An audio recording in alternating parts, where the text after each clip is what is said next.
नमस्कार दोस्तों, स्वागत है मेरे YouTube channel Indian Ayurvedic doctor पर। दोस्तों मैं हूं आपका दोस्त MKS माइसनी। दोस्तों जैसा कि आप सभी को पता है कि हमने अष्टांग हृदय के अध्याय 1 से 14 तक क्लियर कर लिया, मतलब उनके वीडियो बना लिए हैं और प्ले लिस्ट में जाके आपको ऐड कर दिया। आपने वीडियो देख लिए होंगे। आज हम बात करेंगे पंचदश अध्याय शोधन आदि गण, मतलब 15वां अध्याय। जो अष्टांग हृदय का 15वां अध्याय है उसका नाम है शोधन आदि गण। उसके बारे में हम चर्चा करेंगे, इसका लेक्चर्स वीडियो बनाएंगे। इस वीडियो को स्टार्ट करो उससे पहले बोलना चाहूँगा, अगर आपको कोई भी डाउट हो, कोई भी क्वेश्चन हो, कोई भी क्वेरी हो तो मुझसे आप जुड़ सकते हो। व्हाट्सएप पे, फेसबुक पे, इंस्टाग्राम पे, कहीं भी आप मुझसे पूछ सकते हो। मैं जल्दी फ्री होकर ही आपको रिप्लाई करूँगा। ठीक है, आपने अब तक 1 से 14 तक के वीडियो नहीं देखे तो आप मेरे चैनल की प्लेलिस्ट पे जाइए। वहाँ पे प्रत्येक सब्जेक्ट के आपको अष्टांग हृदय, पदार्थ विज्ञान, संस्कृत, फिजियोलॉजी, एनाटॉमी सब के प्लेलिस्ट में वीडियो मिल जाएंगे। सिलेबस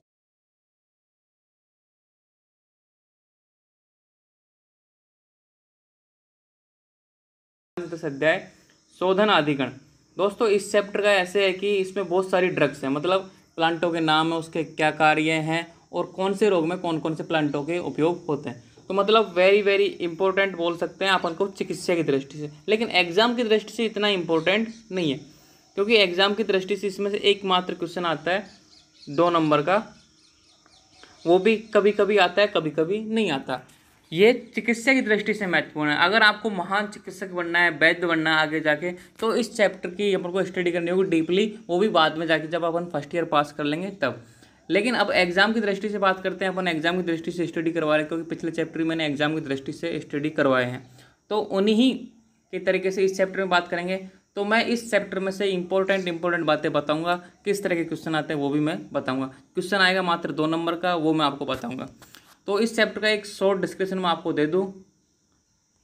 आचार्य वाग्भट ने कुल 33 वर्गों का इस अध्याय में वर्णन किया गया। अब आचार्य वाग्भट जो अष्टांग हृदय के रचयिता थे, उन्होंने बोला कि भाई जितनी भी वनस्पतियां हैं उनको हमने 33 वर्गों में विभाजित कर दिया। जितने भी मतलब अलग अलग रोगों के हिसाब से, अलग अलग यूजों के हिसाब से, मतलब 33 वर्गों में। अब वो कौन कौन से हैं? जैसे कि बमन कारक, ऐसे वनस्पतियां जो बमन कराएं, जो मतलब बमन को उत्पन्न करें। विरेचन, जो विरेचन कराएं। विरेचन का मतलब तो हम समझते ही हो ना, दस्त लगवाना। बमन का मतलब हम समझते हो उल्टी करवाना। निरूहण औषध मतलब बस्तीकरण में जो देखो 2 वस्ती होती हैं, एक तो अनुवासन और आस्थापन। तो आस्थापन वस्ती है जो रुक्ष वस्ती है, उसको निरूहण भी बोलते हैं। ठीक है, तो वो निरूहण औषध जो मतलब वस्ती में। नस औषध, वात शामक, पित्त शामक। ये वात को शामक कौन कौन सी वनस्पतियां करेंगी, नस में कौन कौन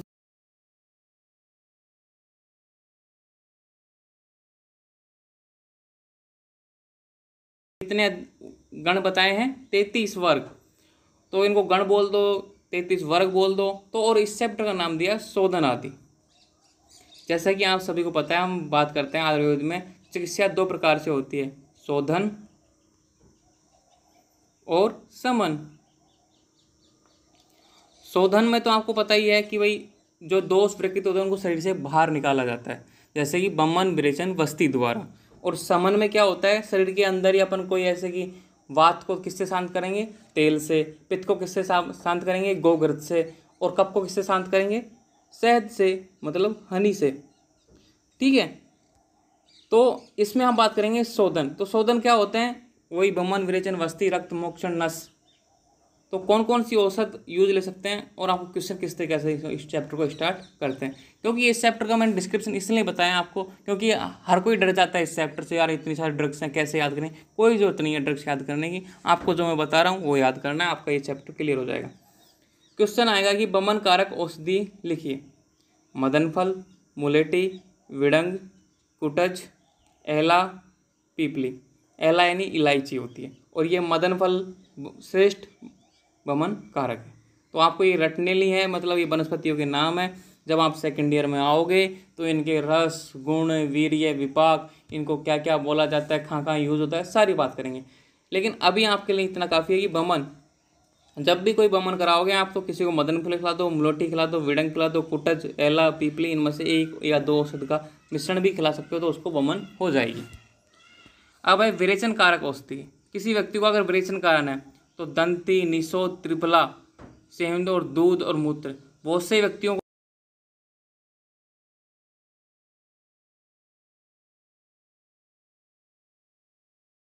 ठीक है। तो विरेचन कारक है ये। निरूहण औषध, अगर किसी को बस्ती देनी है, वृक्ष बस्ती, तो इसमें मैनफल, रासना, दसमूल, कुटज और कुलतज, ये पौधे का आपको चूर्ण या फिर क्वात या कुछ भी ऐसा बस्ती में देना होगा। अब है नस औषध। क्वेश्चन इसी तरीके से आएंगे, निरूहण औषधों के नाम लिखिए, नस औषधों के नाम लिखिए, वात शामक औषधों के नाम लिखिए, पित्त शामक औषधों के नाम लिखिए। ठीक है, विडंग, त्रिकटु, इदारू, हल्दी, सहजन, एला, हिंगपत्र। अब आप सोचेंगे कि 33 वर्ग हैं, ऐसे तो खान तक याद करेंगे आप उनको, तो आपको ये सारे याद नहीं करने, मैं जितना बताऊंगा उतना याद करना है। बमन याद करना है, विरेचन याद करना है, निरूहण याद करना है, नस याद करना है, वात शामक याद करना है, और पित्त शामक कि पित्त शामक में कौन कौन सी होती हैं, दूध, सारिवा, न्योग्रादि, पदमकादि, सारवादि। अब देखो आप सोचेंगे ये हमने तो नाम ही नहीं सुने, ये क्या है, दसमूल क्या है, बलादे क्या है, वीर आदि गण क्या है, ये वीरवर्ती आदि गण, इनमें कौन कौन से पौधे आते हैं, ये तो हमने देखे ही नहीं क्या है। तो अब ये तो आपको ये रट लेना है, मतलब ये आपकी पहली क्लास है, समझिए कि ये वनस्पति क्लास की पहली क्लास है चिकित्सा की, और आपको ये नाम याद करना है। जब आप सेकंड ईयर में आओगे, डीजी द्रव गुण विज्ञान पढ़ोगे, उसमें एक एक वनस्पति का डिटेल से विद चित्र सचित्र आपको पढ़ोगे, आप समझोगे कि ये हमारे जो आसपास पौधे हैं, वनस्पति हैं, इसको ये बोला जाता है, इसको ये बोला जाता है। अभी आपके लिए इतना काफ़ी है कि इनके नाम याद कर लो। ठीक है, सबसे इम्पोर्टेंट है जीवनीय गण। ये क्वेश्चन आता है, जीवनीय गण की औषधियों के नाम लिखिए। इसमें 10 आती हैं, काकोली, क्षीरकाकोली, मेदा, महामेदा, मृदुकणी, मांसपणी, जीवक, ऋष्वक, जीवंती, मुलटी। ये आपको याद होना चाहिए, इतना याद कर लो, ये चैप्टर आपका क्लियर हो जाएगा। मतलब इस चैप्टर का जो सार भाग है यही है। जीवनीय गण तो सबसे ज़्यादा इंपॉर्टेंट है, 1000%। जो भी जीवनीय गण का मतलब सामान्य ऐसी औषधियाँ जो व्यक्ति को जीवन प्रदान करें।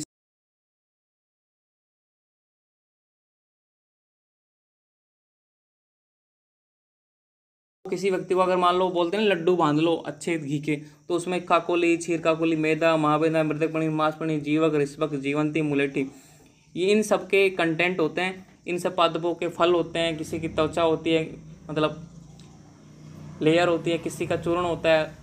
तो बहुत सारी ये 10 कंटेंट है जो जीवनीय गण में आते हैं। ओके, तो आपको ये याद करना है कि बमन कारक कौन कौन से हैं, विरेचन कारक, निरूहण, नस, वात, पित्त और कफ। देखो तीनों दोष हो गए, बमन, विरेचन, वस्ती 3 हो गए, और ये नस वाला कितने हैं आपको, ये 3 और 3 6 1 7 और एक जीवनी गण, मतलब 8 गण याद करने हैं। 8 गण की औषधियाँ याद करनी है और आपका 15वां चैप्टर कंप्लीट।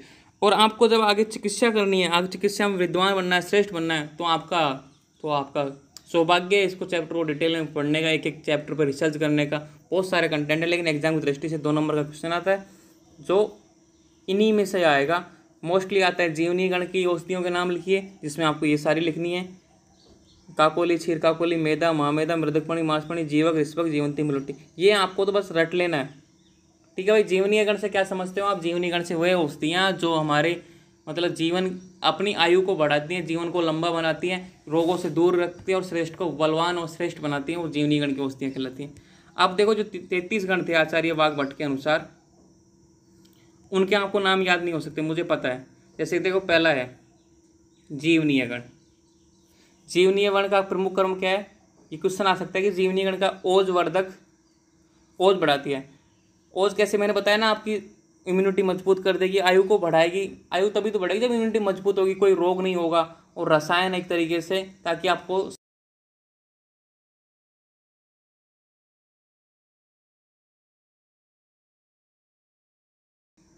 पद्मक आदि गण, अपरसक गण, अंजनादि, पटलोदि गण। अब ये कितने गण है? मतलब 33 गण है टोटल। आप ऐसे जाओगे नीचे, ठीक है, इस तरीके से। अब आपको ऐसे याद करोगे एलादि गण का क्या काम है, श्यामादि गण। यहाँ पे देख रखे हैं 26 गण। बाकी 7 वर्गों का वर्णन पहले किया जा सकता है, मतलब बमन, विरेचन, जो ऊपर अपन कर चुके हैं याद। ये 7 वर्ग ये हो गए ना, बमन, विरेचन, निरूहण, नस, वात, पित्त और कफ। तो ये अपन पहले कर चुके हैं, और 26 नीचे बताए हुए हैं।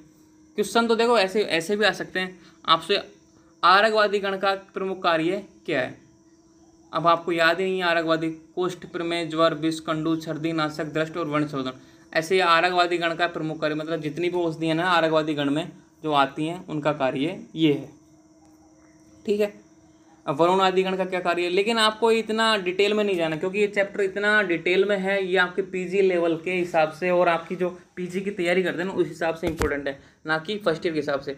तो मैं इसके लिए आगे नहीं बढ़ूंगा, ओनली आपको यही बताया मैंने, जीवनीय गण की औषधियों के नाम बता दिए, प्रमुख क्रम बता दिए, और जो 7 प्रमुख गण थे, बमन गण, विरेचन गण, निर्वहन गण, अनस्य गण, वात गण, वातनाशक गण, मतलब गण लगा सकते हो आप, तो इनके ये औषधि बता दी। अब बमन कारक गण का मतलब मुख्य कार्य क्या है, बमन कराना। विरेचन कारक गण औषध का क्या कार्य, मुख्य कार्य विरेचन कराना। निर्वहन औषधन क्या है, वात का शामक। नस का क्या है, नस की जो अपनी जो सिर प्रदेश की जितनी बीमारी है उनको शांत करना। वात को कम करना। ये कर्म तो आप लिख सकते हो अपने मन से, लेकिन जो औषधियाँ हैं वो नहीं लिख सकते हो, तो इसलिए औषधियाँ यहाँ पे बता दी, और जो क्योंकि इंपॉर्टेंट औषधियाँ हैं इसलिए यहाँ पे बताई हैं। सबसे ज़्यादा इंपॉर्टेंट है जीवनीय गण, वात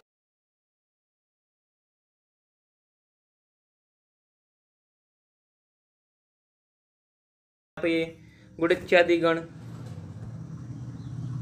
बमन, ज्वर, दाह, तृष्णा नाशक, अग्निवर्धक, ये आपको याद होना चाहिए। गुड़ित्यादि आगे जाके याद हो जाएगा सेकंड ईयर थर्ड ईयर में, क्योंकि मेरे याद है इसलिए मैं आपको, लेकिन ये इतना इंपॉर्टेंट नहीं है एग्जाम की दृष्टि से, यही इंपॉर्टेंट है ऊपर वाले जो 7 गण है ना। ये अगर 15 चैप्टर में आपको अच्छे से याद करना है, मतलब अच्छे से नंबर नहीं कटे, तो आपको ये 7 गण याद होने चाहिए।